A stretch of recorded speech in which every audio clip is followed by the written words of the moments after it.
Olá, estamos abrindo aqui mais um ponto de vista. Você sempre com a gente neste horário da 1h30 da tarde, sempre com as personalidades da cidade, da região e do país, discutindo e debatendo aqui com a gente na nossa mesa branca aqui de segunda a sexta-feira, os temas, os assuntos, a pauta aqui da região metropolitana e, claro, os assuntos de interesse nacional também e que não são poucos, né? Troca de ministros, né? Na verdade não trocaram de posições, né? Os dois ministros, né? Que mudaram de cargos ontem, o Torquato Jardim e o Osmar Serralho. Agora há uma expectativa aí de como é que fica a pressão em cima da Polícia Federal, essa coisa da Lava Jato. Vários ministros já passaram por ali, a conversa foi sempre a mesma e a Lava Jato não refrescou em absolutamente nada. Bom, vários temas importantes para a gente colocar em discussão, colocar em debate aqui, envolvendo inclusive investimentos do governo do estado aqui na cidade, aqui na região metropolitana. E a Verônica Mendrona volta aqui ao nosso ponto de vista, né, depois de uma recalchutagem e está com a gente para nossa felicidade. Tudo bem, né, Verônica? Tudo bem, tudo ótimo, umas férias, né, uma recalchutagem, todo mundo merece, né? Boa tarde, Bárbara, Boturão, Iberê, é um prazer discutir os assuntos aqui da Baixada Santista com vocês. Prazer é nosso receber. Lá na esquerda estamos aguardando o Edmur Mesquita, que em instantes deve estar conosco, na presença confirmada para esta segunda-feira, subsecretário de Assuntos Metropolitanos do Governo do Estado, né, na secretaria onde está diretamente relacionada à AGEM, né, Agência Metropolitana, da qual foi diretor o nosso professor de marketing político, Iberê Sirna, que está mais uma vez com a gente. Tudo bem, né, Iberê? Tudo, sempre é um prazer estar na companhia de vocês. Muito bem, e aqui com a gente, já estreou conosco na última sexta-feira, lá na ponta, a nossa Bárbara Camargo, jornalista também, né?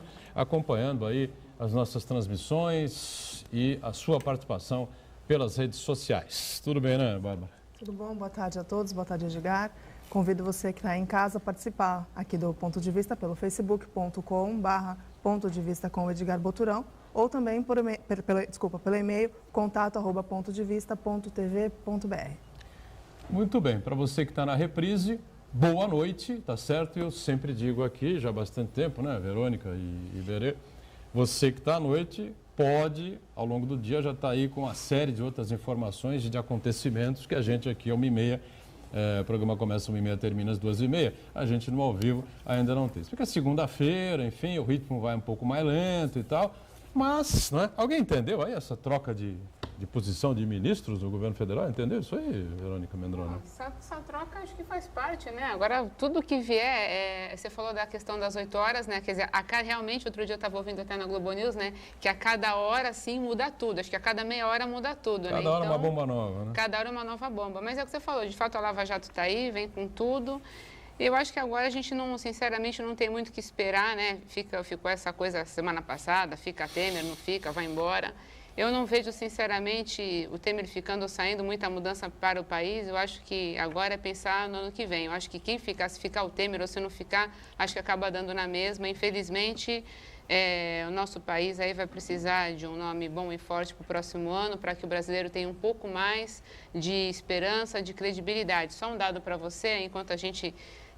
um dado regional aqui importante, a gente perdeu nos últimos 24 meses, né? Nós perdemos aí na Baixada Santista 41 mil postos de trabalho. Quer dizer, uma coisa bem séria que precisa ser discutida, isso na questão dos empregos diretos, aqueles empregos formais com carteira assinada, fora a avalanche que dá aí na questão indireta, nas pessoas que prestam serviços e tudo mais. E só nos primeiros 4 meses desse ano, 2017, foram 5 mil empregos a menos, quer dizer, uma questão preocupante, quer dizer, tanta coisa acontecendo e, infelizmente, para essas pessoas a gente não pode, eu não vejo um cenário de uma expectativa muito positiva, infelizmente. A pessoa fala muito da reforma trabalhista, reforma da Previdência, enfim, né? O presidente veio um dia aí na televisão, antes das denúncias do Joesley, né?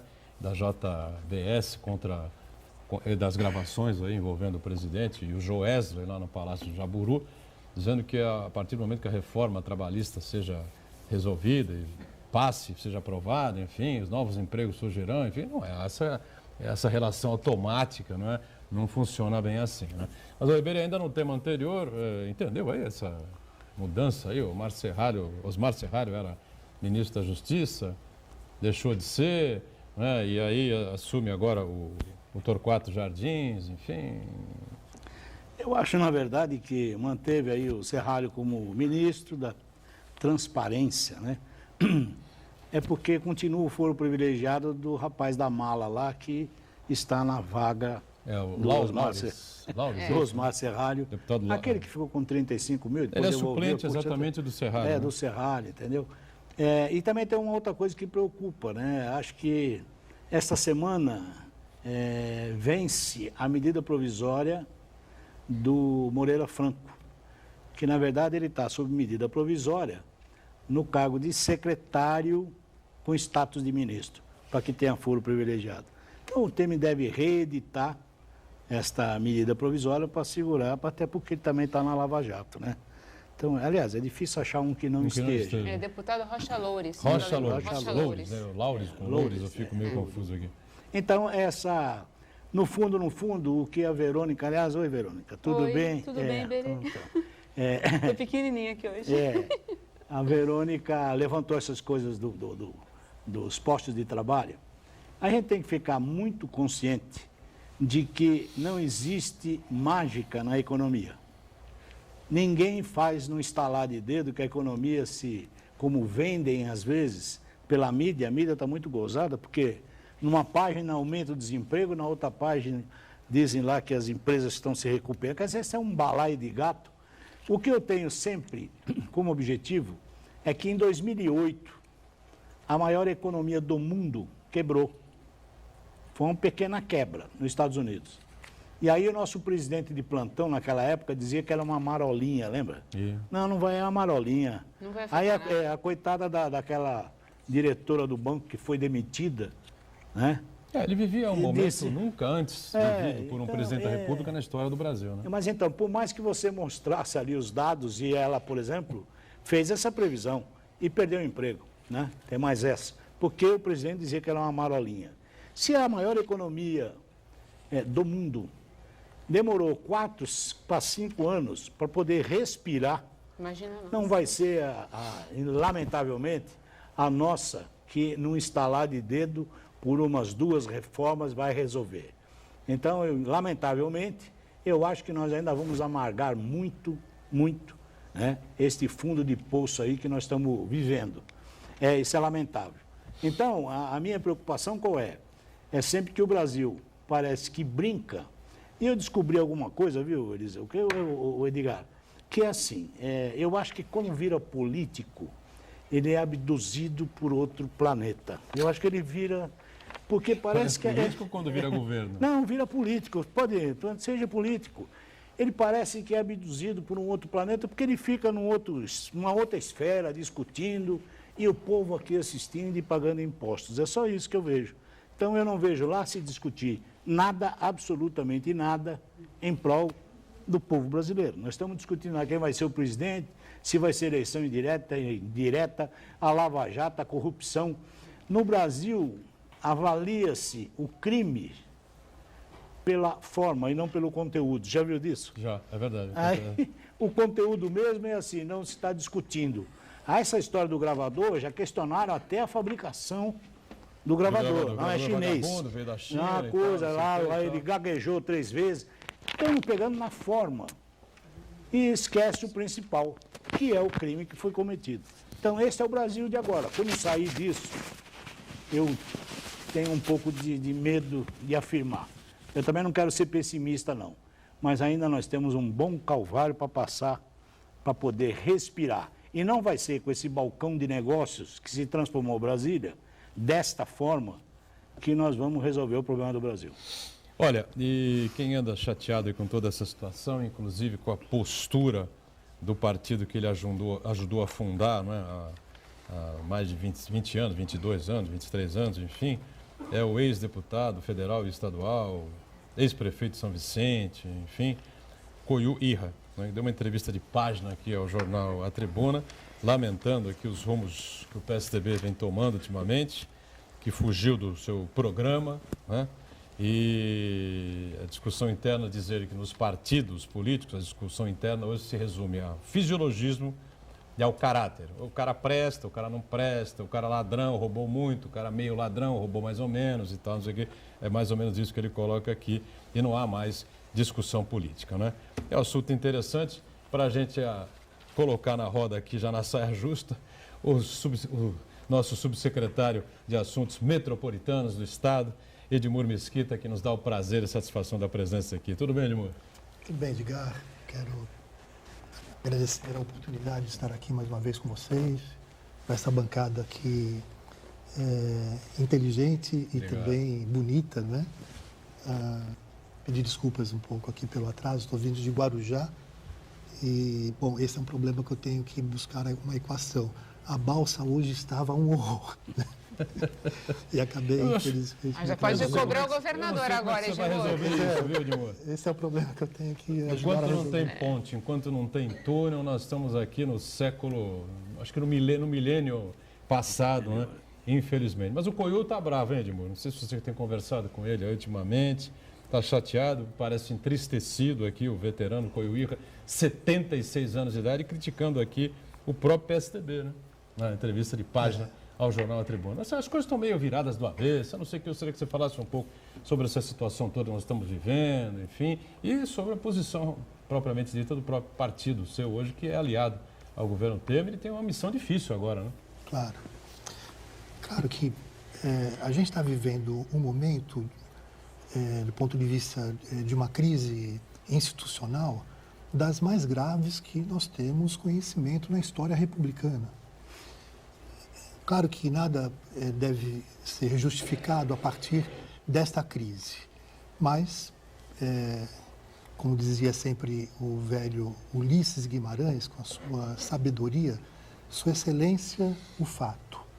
O fato concreto é que o país viveu um momento de absoluto colapso financeiro, fruto de uma política absolutamente irresponsável, né? Na época em que o Lula foi presidente da República, depois, na sua sucessão, a Dilma, não tiveram nenhuma preocupação com os ajustes fiscais, com o equilíbrio das contas públicas, foram gastando, como se nós tivéssemos uma maquininha que fabricava dinheiro, não é?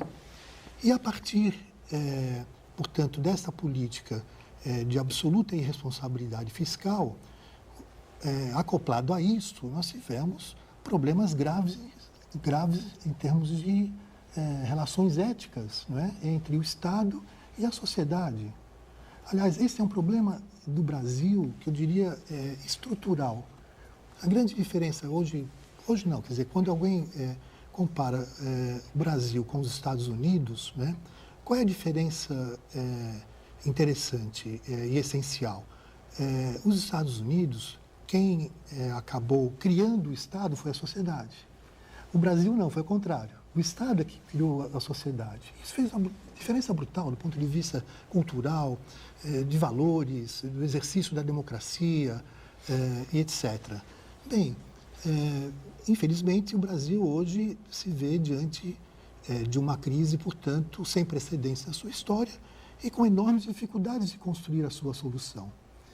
Que, diga-se de passagem, por mais que alguns setores da sociedade não gostem, não queiram admitir, a saída tem que ser também política. Não há outro caminho a não ser a construção, a produção de uma solução que ela seja de natureza política. A reconstrução, né, Edmur? A reconstrução. Esse é o valor da democracia. Fora o caminho da democracia, não existe solução. Não há solução mágica para isso. Mas só deixaria de ser político se nós tivéssemos um golpe de Estado, que eu acho que não vai acontecer de maneira alguma, não há o mínimo cheiro disso no mar, a mínima possibilidade disso. As Forças Armadas aí parece bem reconhecer exatamente qual é a função deles nesse momento, né? E uma invasão aí de Donald Trump da vida, uma figura desse porte assim, né? Tivemos o Dória eleito na Prefeitura de São Paulo, mas o Dória ele é tucano, sempre esteve no PSDB desde o princípio, né? Não é bem assim. Essa figura, embora tenha tomado aí algumas posições marqueteiras aqui, que o Iberê pode até explicar um pouco melhor, acho que ele se atrapalhou muito nessa invasão aí da Cracolândia, o negócio ficou ruim pro lado dele, várias Cracolândias já se formar e a coisa não se resolve. Um problema, o cara é viciado há 30 anos. Da noite para o dia, ele vai levar o cara embora, vai pôr o cara numa clínica, vai acabar com aquilo. Realmente, eu acho uma precipitação sem tamanho. Mas uma coisa, só dando adendo, hoje a gente estava conversando sobre isso no escritório, essa questão da Cracolândia, aquilo como estava, gente, não dava mais para ficar. Claro que para muita gente acaba sendo, pode ser uma perfumaria, mas essa questão da internação compulsória, que foi falada, que quando o Dória falou foi criticada, eu super concordo, porque uma pessoa que está viciada em crack, ela não está mais plena das suas faculdades mentais, ela não tem condição de decidir nada por ela mesma, ela já está em outro mundo. Então, assim, claro que o governo tem que arrumar uma solução para isso, precisa arrumar uma solução para isso, mas que se não for uma internação compulsória, fica complicado. Quer dizer, a gente precisa encarar esse problema, acho que de frente e sem demagogia. Mas né? aí, dá Mas aí licença. os especialistas dizem ao contrário. Né? Um especialista fala uma coisa, 100 dizem outra. Né? E aí... Né? O problema maior, eu acho, é assim, o Edmur diz lá, e eu concordo com ele, que não tem outra solução que não seja política. Lamentavelmente, a qualidade de quem opera a política é que nos deixa estarrecido. É exatamente isso. Que o caminho, filosoficamente, tem que se discutir política, eu concordo. Tem que se obedecer à Constituição? Tem. É a Constituição do meu país. Agora, ela não pode ser lida ao sabor de partidos políticos. Não pode. Então, os operadores da democracia brasileira é que estão num nível extremamente assustador.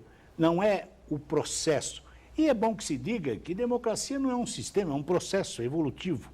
Nós temos que crescer com a democracia e não conseguimos sair. Nós estamos lá atrás ainda. Essa história de a gente falar assim, olha, veja como o Estado dorme em berço esplêndido. Nós estamos falando da Cracolândia. É alguma novidade para alguém o crescimento da droga no mundo e no Brasil? Não. Mas nós estávamos naquele pedaço de terra chamado Brasília, nós estávamos lá discutindo troca de favores. Nós estávamos lá negociando, o que me deixa horrorizado, o que aconteceu agora com o ministro da Casa Civil, com o Padilha, que foi ao gabinete do ex-presidente do Senado para negociar 20 votos no Senado, oferecer um banco para um correligionário e verba para o seu filho, que é o governador. Esse balcão de negócios é que nós temos que discutir e, insistentemente, nós temos que ver o quê? É o sistema brasileiro. Não adianta nós ficarmos aqui querendo achar culpado. O Estado faliu com essa proposta. Nós temos que discutir isso mais a fundo. E isso não vai ser para 2 anos, 1 ano, nem com reforma trabalhista, previdência, não vai ser nada disso. É que, no entanto, Brasília ficou tão distante da população, É verdade. entendeu? Tão distante, que estão fazendo reforma, ninguém sabe nem para quê. Resolveram vir aí agora explicar para poder, sabe, é meia culpa. Então, gente, partidarizaram isso. A briga está aí, lá, a polícia bate no manifestante, o manifestante dá pedrada na polícia, e nós estamos assim, um defende, nós partidarizamos até isso. Então, o Brasil não tem caminho, gente. Nós temos que discutir, sim, mas vamos ter que amassar esse barro. E esse barro vai demorar um bom tempo. Só quero fazer um adendo. A Brasília ficou distante, né? Os políticos ficaram distantes, mas também nós, sociedade, ficamos distantes do processo político, porque a gente vota e não cobra, a gente vota e deixa para o político resolver. Então, a gente também precisa, eu acho... É a questão cultural que é a questão cultural. A gente referiu, precisa também fazer a nossa parte e tomar pé da situação, né? Porque a gente vota que a gente vai deixar sempre para o outro resolver. A gente tem que procurar saber fazer o nosso papel e cobrar, como que a gente procura fazer aqui. Verônica, só se nós mudarmos o relacionamento. Isso passa numa reforma política. Todo mundo fala que vamos ao sistema alemão. Eles têm lá o Abstimmungsvolksschein. Isso quer dizer o quê? É o voto de recall. Nós não temos como tirar depois de 4 anos. Qual é o contato que eu tenho com quem eu pus lá para me defender? Eu não tenho como cobrar. Eu estava brincando com o Edgar, isso aí. Eu acho que quando ele é político, ele entra naquilo, parece que ele é abduzido para um outro planeta. Ele é outra coisa. Acho que aquela forma é uma nave espacial, viu, Edmur? Aquela forma do Congresso. Congresso, o não Congresso, Assembleia. não. Eu não cheguei nesse patamar, não. O Edmur não foi até lá. Eu não cheguei nessa nave, não. Não foi abduzido. Aquilo é uma nave espacial, não é possível. Está todo mundo olhando e ninguém sabe o que fazer. Olha, Diga, Iberê, para fechar o bloco aí. Você colocou questões importantes, desde do processo de fundação do Estado, da falência do Estado, dos valores da democracia, das soluções que estão à nossa frente e qual o caminho seguir, né? E, de fato, qual é a postura que nós deveremos ter nesse momento, né? É de tentar juntar essas pontas. Sim. Nós temos que tentar isto, né? Senão, o que vai acontecer? Nós vamos sair fica uma prática reiterativa. Entramos em crise, saímos aparentemente dessa crise, entramos novamente e assim por diante, né? Eu penso que hoje, concretamente, e não ficando aqui rebuscando as questões do passado, mas elas também são importantes do ponto de vista da história. Sim. Do ponto de vista da história, né? Hoje, que caminho seguir, né? Qual a solução que possa ser apresentada para o país e para a sociedade brasileira? Eu estou muito convencido e estou apostando que o Tribunal Superior Eleitoral deve buscar essa solução, né? Para que, a partir desse momento, algum entendimento seja celebrado no país, né? Minimamente que seja. Enquanto tese, acho que a tese das diretas, né? Evidentemente que nada se compara às diretas do passado. Sem dúvida. Porque nós estávamos saindo do processo autoritário, né? De golpe e, portanto... recheado de lideranças. Sim, com lideranças extraordinárias, né? Sim. Então, é um momento histórico absolutamente diferente. Como tese, do ponto de vista político, ela até é válida, mas sabemos que isto não será aprovado no Congresso. Sim. Né? Dependeria de mudança no texto da Constituição, não há esse clima no Congresso nesse momento, né? Resta saber se o Tribunal Superior Eleitoral, portanto, irá cassar a chapa Dilma Temer, né? Ou se o Temer renuncia. Num gesto de grandeza, o que, sinceramente, não acredito muito, não é? Não tenho muita convicção disso, tomasse a decisão de renunciar a favor do Brasil e com isso, fazendo parte, inclusive, dessa própria transição, para que depois o Congresso possa escolher indiretamente o próximo presidente para cumprir, portanto, por um mandato tampão. É isso que está hoje à nossa frente. É em cima disso que a decisão deverá ser tomada. Qual será? Né? Vamos ver, vamos acompanhar também todos, porque está tudo no mesmo caldeirão. É Operação Lava Jato, foi mensalão, né? E agora todos nós estamos perplexos diante desse cenário que acontece hoje no Brasil. O problema é que... Será que é possível, o Iberê? Você acho que falou ao vivo, né? Nós já estamos no ar, né? Quando o Iberê falou que está difícil achar alguém que não esteja na Lava Jato, né? Dos congressistas, enfim. Será que acha alguém... Ficha limpa, né? Que não tenha rabo preso absolutamente nenhum? Porque se sentar na cadeira e tiver rabo preso, o Lava Jato vai tirar. Vamos para o intervalo e a gente volta na sequência aqui com o ponto de vista. Já.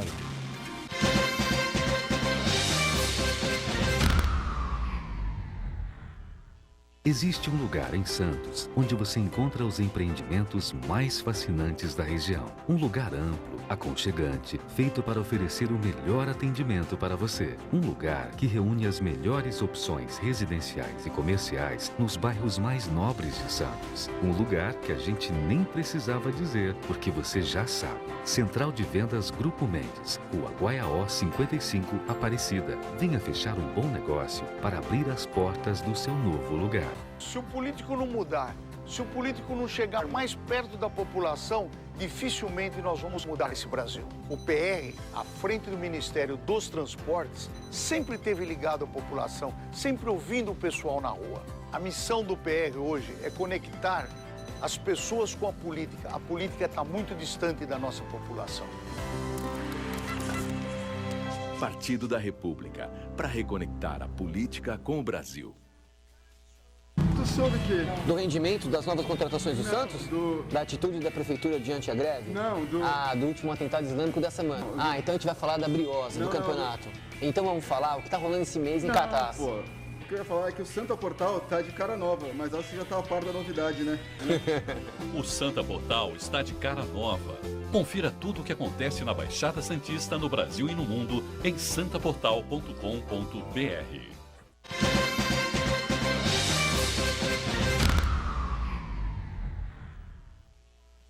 Estamos de volta, a sequência aqui do nosso ponto de vista. Edmur Mesquita conosco, lá na ponta, né? Subsecretário de Assuntos Metropolitanos do Estado, com a Verônica Mendrona aqui com a gente também, Iberê.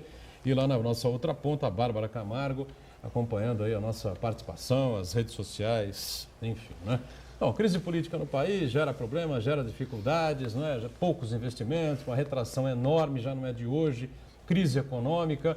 E antes da chegada do Edmur, a Verônica fez aqui um levantamento muito interessante a respeito da perda de postos de trabalho, de desemprego, aqui, a dificuldade que a gente tem nas cidades da Baixada Santista. Recupera os números aí rapidamente, Verônica? Edmur, a gente estava comentando aí que nos últimos 2 anos e 4 meses, né, considerando as vagas de postos de trabalho formais, a Baixada Santista perdeu em 28 meses aí, nós perdemos 41 mil postos de trabalho na nossa região, e sendo que de janeiro a abril foram 5 mil postos de trabalho. Fora que é o que a gente estava citando, né, aquela pessoa que perde emprego, ela deixa de contratar faxineira, diarista, enfim, tem toda uma cadeia aí que envolve indiretamente outras pessoas, né?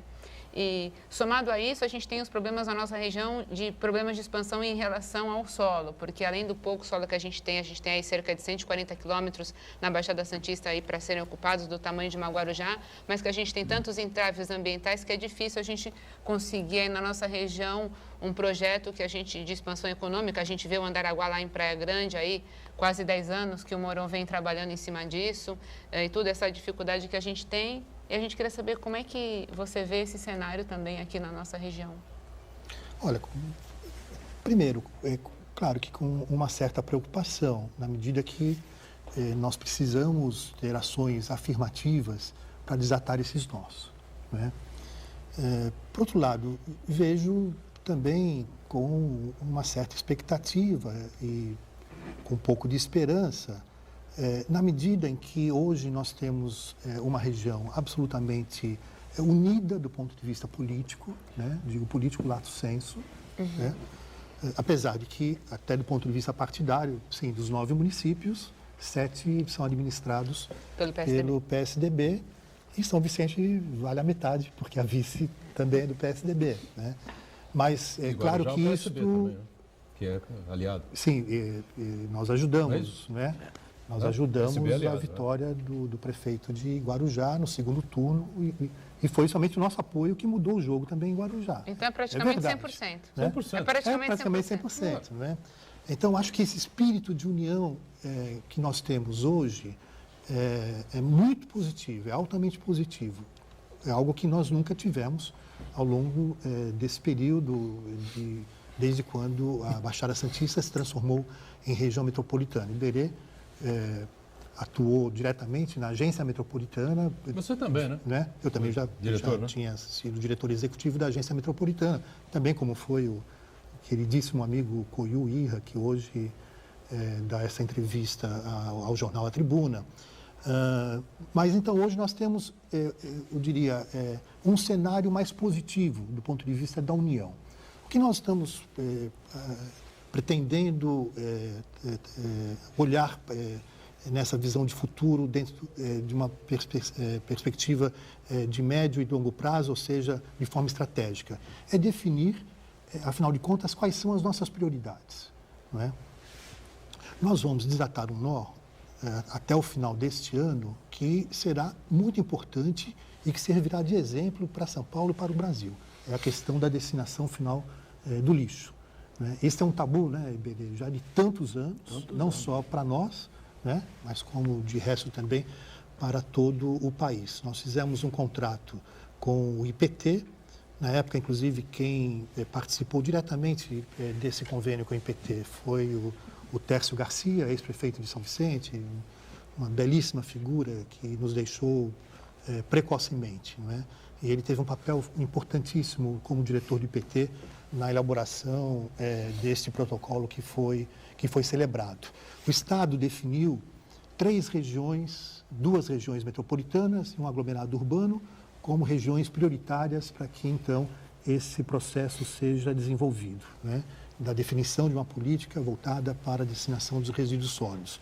Baixada Santista, com essa decisão já tomada e já sendo feitos estudos por intermédio do IPT, a região de Sorocaba, que foi a penúltima a ser criada no estado de São Paulo, e o aglomerado urbano de Piracicaba. Sendo que Piracicaba já deu um passo nessa direção concreto, né? Fruto de uma PPP com a cidade de Piracicaba.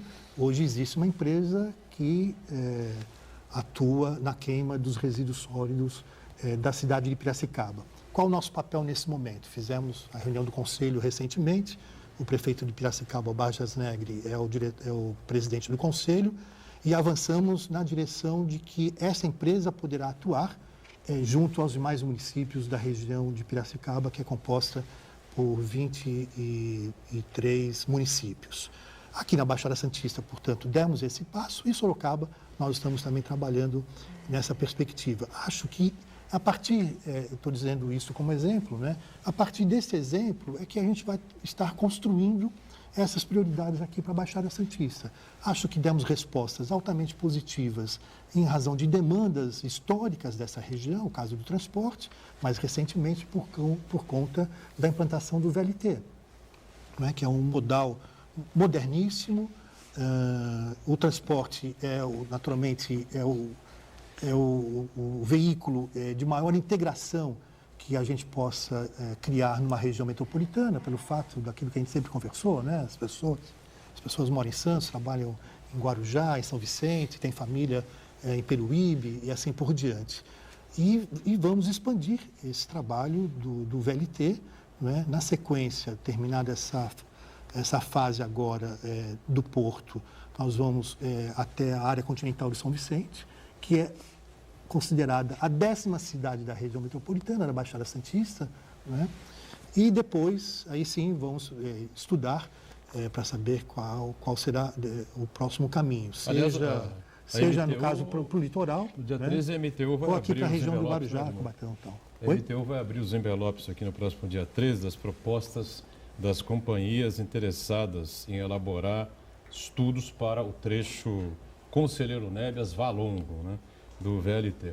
Alguém já colocou alguma ideia? Você já tem aí alguma coisa na cabeça? Já tem algum projeto aí, um plano A, um B, um C, enfim, para levar da Conselheiro Nebias ao Valongo? Não, é isso mesmo, o traçado já está pronto, está tudo certo já, né? Então, depois, a partir da conclusão dessa etapa, é que será a grande discussão de expandirmos o VLT para o litoral, né? Então, incluindo aí Praia Grande, depois da área continental de São Vicente, né? Que são 120 mil pessoas que moram lá. É uma coisa que ainda deveria ter sido feita há 40 anos. Mas sabe o que acontece? Eu me sinto até à vontade para falar. Eu me sinto à vontade para falar. O Coidemur, pela sua posição, vai ficar calado. Na verdade, nós entendemos a metropolização, mas ela tinha que evoluir um pouco mais. O processo decisório da metropolização poderia já estar mais à mão dos próprios municípios. O trabalho que o Edmur faz, e faz agora, é um trabalho gigantesco, gente, porque ele faz a interface de todos esses municípios, né, com o governo do Estado. Então, esse homem gasta a perna. Graças a Deus ele ficou bom no cardíaco, agora ele pode até correr. Então, ele começa o quê? A fazer essa interlocução. Mas ele sabe melhor do que ninguém, porque esteve lá e eu o substituí na sua gestão. Eu acho interessante que esta região metropolitana ainda não tem o processo decisório na mão. Se nós viajarmos aí, eu sempre dou exemplo, a região de Toulouse, na França, todas as decisões são dadas pela própria região. Nós ainda não trouxemos para cá aquela velha discussão de que eu sempre estou dependendo da Secretaria de Estado. Então, sempre eu tenho que fazer essa interface. O que o Edmur faz incessantemente, mas nós ainda precisaríamos evoluir essa visão metropolitana e trazer o processo decisório para dentro da região. Porque aí eu acho que seria muito mais célere, seria muito mais rápido e muito mais organizado em função. Nós discutimos lá atrás até a história de consórcios, né? Algumas regiões optam por consórcio, porque o consórcio foge um pouco do Estado e fica mais na mão, como é o do ABC. O Maués esteve aqui, você lembra perfeitamente, fazendo uma explanação. Então, nós temos uma outra figura. E eu acho que a metropolização é um belíssimo trabalho, mas ela teria que já ter evoluído para os processos decisórios estarem mais aqui dentro da região. Existe, o Iberê, o Edmundo vai poder comentar em cima disso. É basicamente isso que eu já falava aqui no outro programa, em outros, em rádio há muito tempo e continuo falando aqui no ponto de vista. Da serra para baixo, não pode nada. Os limites e as restrições ambientais são gigantescas. Você passa de São Paulo para o interior do estado, todas as regiões metropolitanas, oficiais ou não, né, você tem viadutos, pontes, aeroportos, grandes avenidas, enfim, você tem tudo. E no próprio litoral brasileiro, né? A gente tem uma discrepância absurda, né? Não, no litoral paulista você não pode absolutamente nada. A impressão que eu tenho é que houve um grande combinado, tá certo? Olha, nós vamos bombar o interior do estado, realmente vai virar uma Califórnia mesmo como ou pau a pau com os Estados Unidos, que é o que o estado de São Paulo é mesmo. Uma potência extraordinária se você separá-lo, né, economicamente regiões, né, das outras regiões do Brasil, evidentemente que é. Agora, ficou o litoral do estado de São Paulo para pagar a conta ambiental de toda a desgraceira que é feita aí pelo estado inteiro, porque todo lugar que você vai é um desenvolvimento extraordinário. Parece que o dinheiro brota do chão em região de Ribeirão, região de Campinas, região de Marília, região de Sorocaba, de São José dos Campos, São José do Rio Preto. É uma coisa fantástica. E quanto mais você restringe o solo, mais ele fica caro. Edmundo, você chega no programa reclamando da travessia de balsa, que era hoje para estar absolutamente superado e ser aí só um passeio romântico de final de semana para casais que venham de fora e tal, fazer a travessia. O túnel já devia estar aí há muito tempo, a culpa não é do Alckmin, não foi do Covas. Há 40 anos, 50 anos, tudo isso devia ter sido iniciado, os processos todos deviam ter sido iniciados. O VLT há 40 anos atrás, enfim. É uma coisa inexplicável para todos nós, né? Não sei se o Edmundo pode falar alguma coisa a respeito disso. Quero, claro, fazer uma abordagem a esse respeito, não é? Nós estamos falando de uma macrometrópole paulista, tá certo? Que é a terceira maior do mundo. Não há nenhum exagero nisso. Não, claro que não. Só perde para Nova Delhi, na Índia, e para Tóquio, no Japão. Depois vem a nossa macrometrópole paulista, que, como todos sabem, ela é profundamente contrastante, porque você tem municípios com IDH altíssimos, né? Com IDH alto, comparado, certamente, a alguns municípios daquilo que há de melhor no interior de diversos países da Europa, das cidades do interior da Europa, né? E você tem, justamente, na outra ponta, é isso que nós estamos assistindo hoje, né? Quer dizer, é a pessoa dependente do crack, na rua, não tem perspectiva de vida, não tem uma habitação condigna, não tem acesso ao saneamento básico, não tem acesso à saúde de qualidade.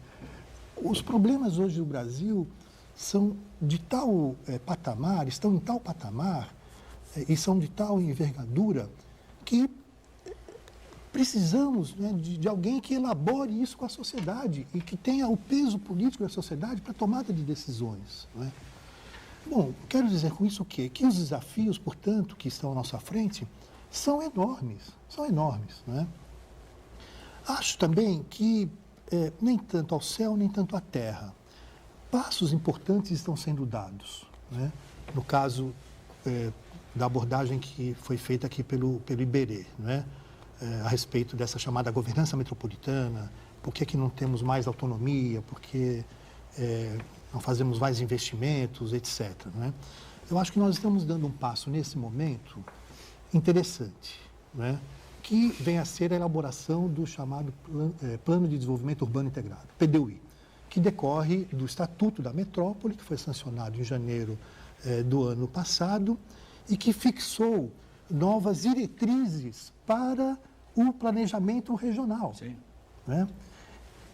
esse será um passo decisivo para que a gente possa construir outras etapas de maior autonomia naquelas regiões onde, portanto, elas se constituíram em aglomerados, né? Vale dizer que, com a elaboração do chamado PDUI, isso terá que ser incorporado obrigatoriamente aos planos diretores municipais, né? Então, isso estará integrado a todos os planos diretores de cada um dos municípios. Então, com isso, nós iremos fixar essas diretrizes. O PDUI se transformará em lei, obrigatoriamente. Nosso prazo é até janeiro de 2018. Se nós não entregarmos, né, ao governador até meados de janeiro todos os processos de encaminhamento da formulação da legislação em cada uma das regiões metropolitanas e dos aglomerados, né, os prefeitos podem ser responsabilizados por isso e o governador também.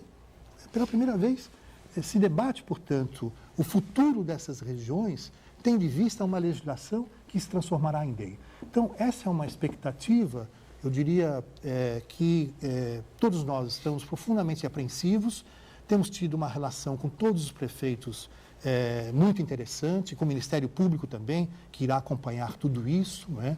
Iremos realizar 202 audiências públicas. 202 audiências públicas, né? Então, isso será forte porque terá o apoio, naturalmente, da sociedade. Então, acho que agora esse será um passo a mais, um passo adiante, né? Por fim, gostaria de fazer aqui uma referência de uma experiência que nós fizemos em diversas regiões do estado de São Paulo, que foi a chamada Agenda Metropolitana. Fizemos isso aqui, inclusive, em Santos. Sim, não. Né? E no dia 11 de novembro de 2011, né? E foi um processo de pactuação com todas as prefeituras, com a participação de todos os prefeitos, secretários municipais, secretários de Estado, imprensa, sociedade, para que ao final desse processo de pactuação, aquilo que foi fruto do entendimento do que seria prioritário em termos de investimentos nessa região, o governador pudesse anunciar depois investimentos da ordem de 5 bilhões e 200 milhões de reais. Isso nunca aconteceu na história da nossa região metropolitana. Essa foi a melhor experiência, o exemplo mais exitoso que nós tivemos de experiência regionalizada. Vamos para o intervalo, a gente retoma na sequência aqui o Ponto de Vista. Já, já.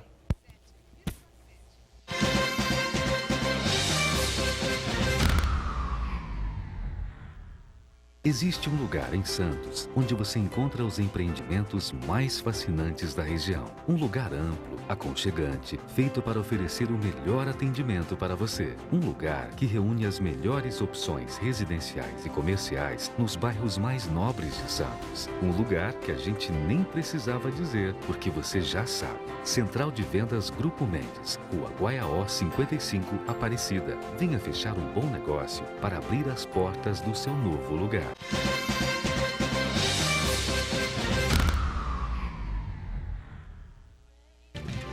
Muito bem, o terceiro e último bloco aqui do Ponto de Vista, Edmur Mesquita conosco, Verônica, o Iberê e a nossa Bárbara aí atenta às redes sociais, né? E a Verônica quer levantar. Você esteve na virada cultural, Verônica? Não foi? Não, esse ano não foi. Não curtiu nada?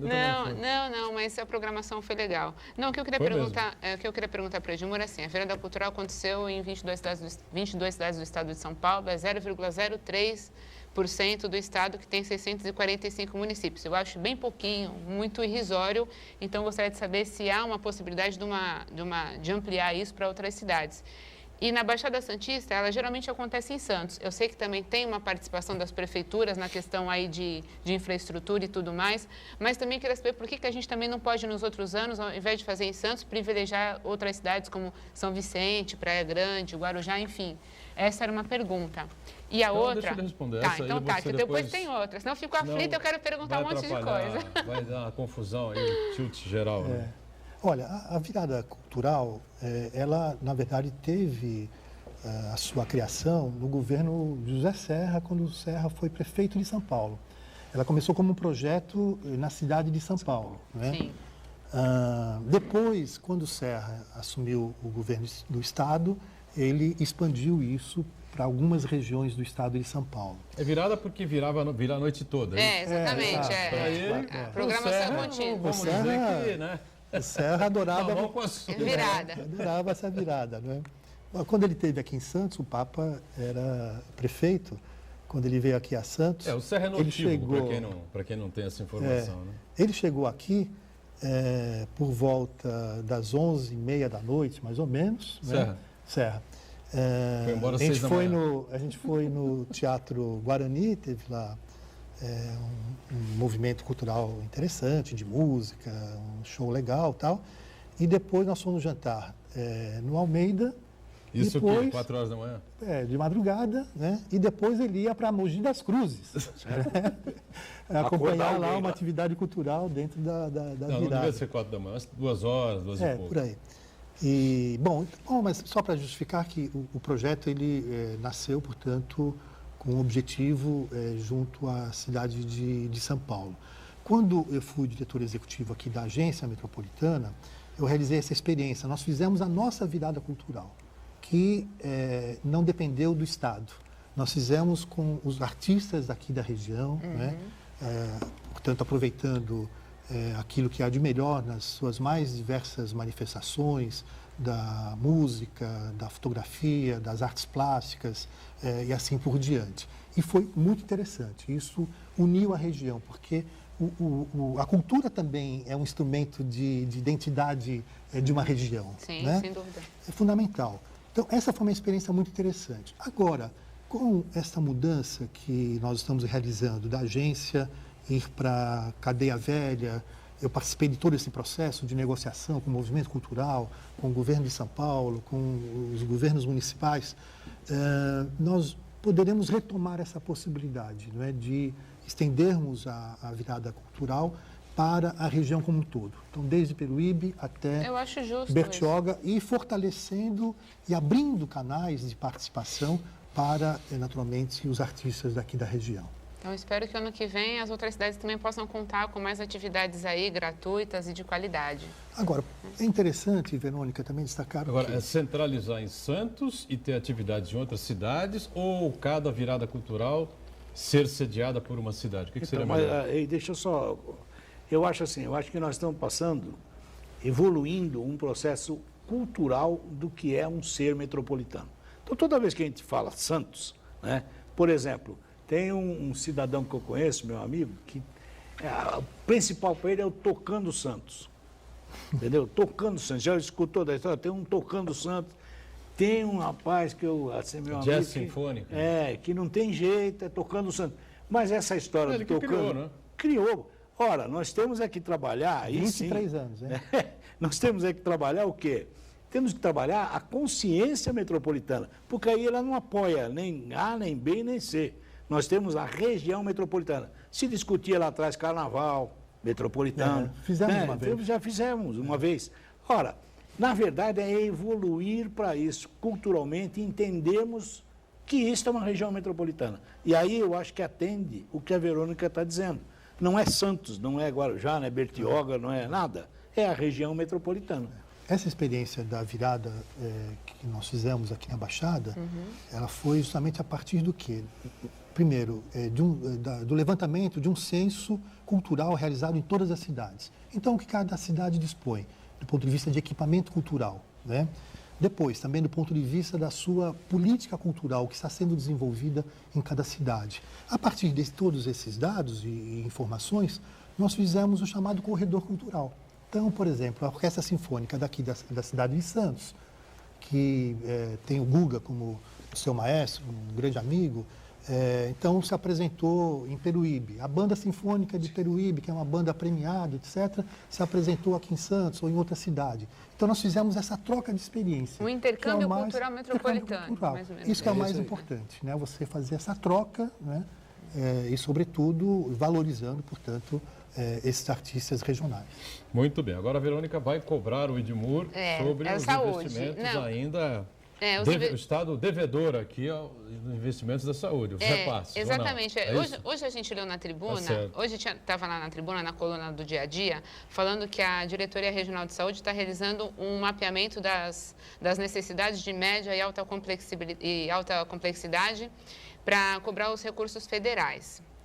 Gente, eu acho que de mapeamento a gente já está cheio. Vocês lembram que em janeiro de 2011, o Davi Uip, hoje secretário de Saúde do Estado, ele veio aqui, veio na GEM, falando que criou uma agência regional de saúde que nem existe, só na cabeça dele, porque não existia nenhum papel, nenhum documento jurídico falando que tinha uma agência regional de saúde, que ele ia diagnosticar as necessidades das cidades. Isso já passou de 6 anos e não resolveu nada. Foi em janeiro de 2011 que foi criado. Eu peguei hoje até no Google isso. Diagnosticar mais coisa nenhuma. Eu acho que a Verônica tem razão. Precisa agir.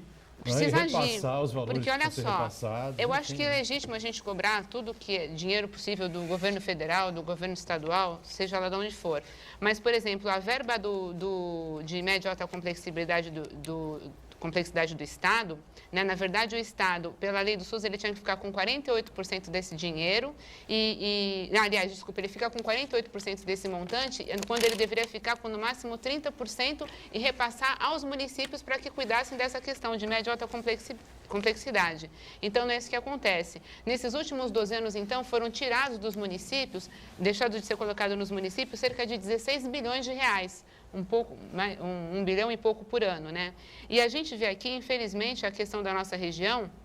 Nossa região tem 4,05% da população, né? Mas na hora do recurso ela chega na saúde com 1%. Fora isso, essa questão que hoje a Diretoria Regional de Saúde, queria lembrá-los, dar esse dado, já que eles estão fazendo esse mapeamento,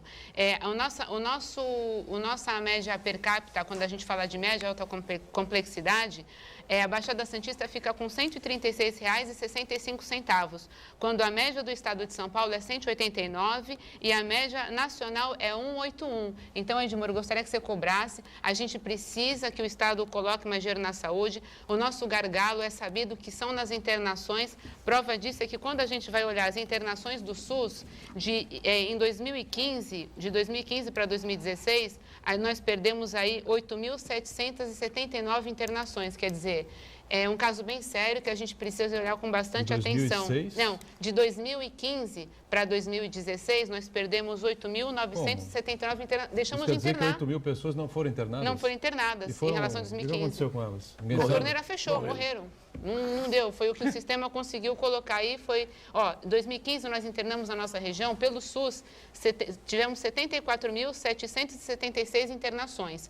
2016 foram 65.797. A gente teve aquele problema com o Peruíbe, né, que fechou o hospital, que aí Peruíbe internava cerca de 900 pacientes. Cubatão fechou o hospital. Cubatão. Agora então, em 17, né? Isso é muito grave. Em 2017... Não, mas em 2016 já estava combalido o hospital de Cubatão. Não, já estava combalido. Então, assim, é uma coisa importante, já que vai ter uma reunião no dia 7, parece, a Câmara Temática vai fazer essa reunião, é preciso que a gente discuta isso, porque aí são vidas da nossa região, aí é uma coisa bem séria. Então, eu gostaria que o Edmur tomasse bastante pé dessa situação e pudesse cobrar lá do Davi Uip, que ele está devendo para a nossa região, cobrasse do governador aqui, que a gente tem bastante atenção aqui na saúde, que é um gargalo seríssimo que a gente tem hoje na região, Edmur. Era essa a minha cobrança. Tá bom.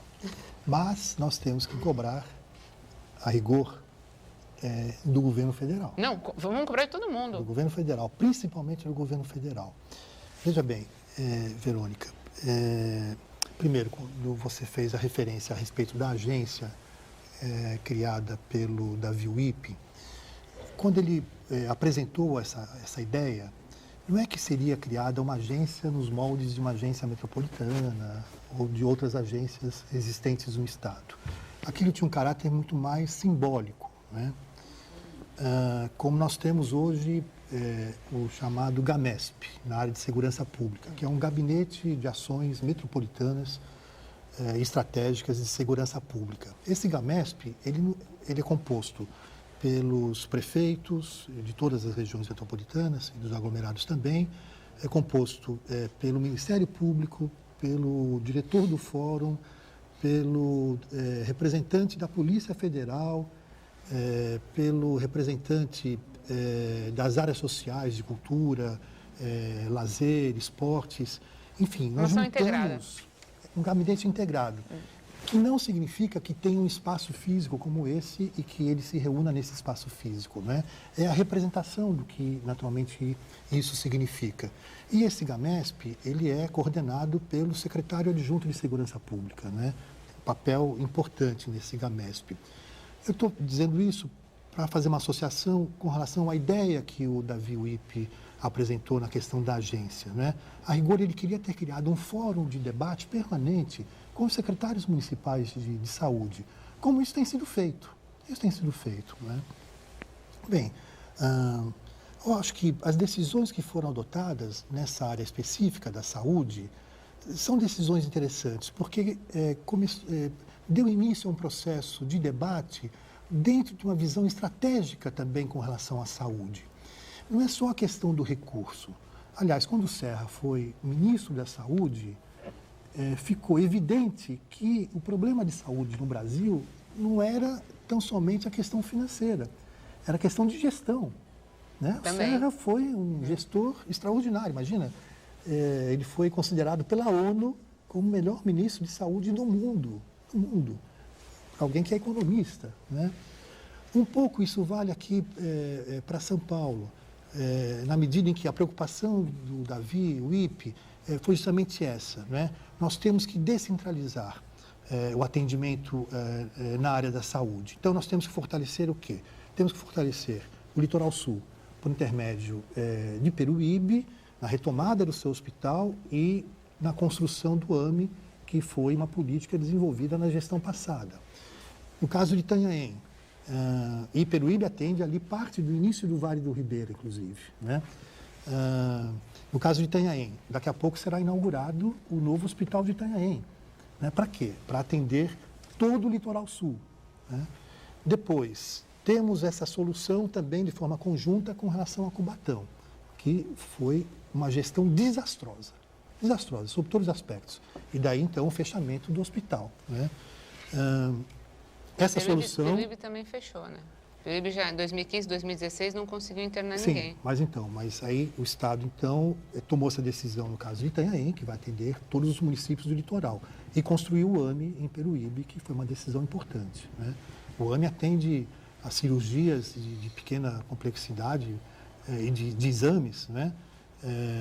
Cerca de 16, 17, 18 itens, né? Então, isso é um trabalho muito importante e muito bem feito. Né?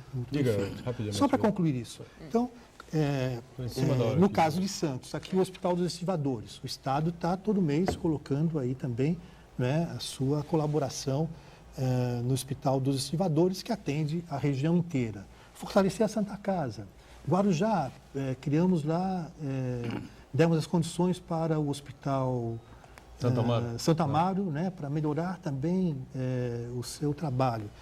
Enfim, é essa noção de conjunto que nós temos que ter. Agora, para concluir, a tabela SUS é uma vergonha. O que acontece no Brasil é uma vergonha, né? De uma cirurgia que custe... 60% do valor real. Isso é uma coisa de louco, né? E o governo federal passa ao largo disso. O que eu acho, assim, para a gente fechar o assunto, ou nós estudamos esse pacto federativo, ou nós estudamos a reforma tributária e fiscal, ou nós realmente pensamos no Brasil, porque senão não adianta, não existe política de saúde no Brasil, não vai ser o Estado nem o município que vai resolver. Estamos fechando aqui o ponto de vista. Obrigado, Edmur, pela presença aqui. Conto com você, outras oportunidades. Essa caneca aqui é de lembrança? Não, infelizmente não é. Só tem essas? Vamos esperar aí o escorrer do tempo, tá certo? R$10, deixa aí, tá aqui. R$10 é pouco. R$10 é pouco. Tá bom. Obrigado, Edgar. Obrigado pela sua presença, Verônica, sempre conosco, o Iberê, e a nossa Bárbara também acompanhando a nossa participação pelas redes sociais. Estamos juntos de segunda a sexta ao vivo, 1h30 da tarde, e você confere a reprise do Ponto de Vista às 8 da noite. Obrigado. Tchau.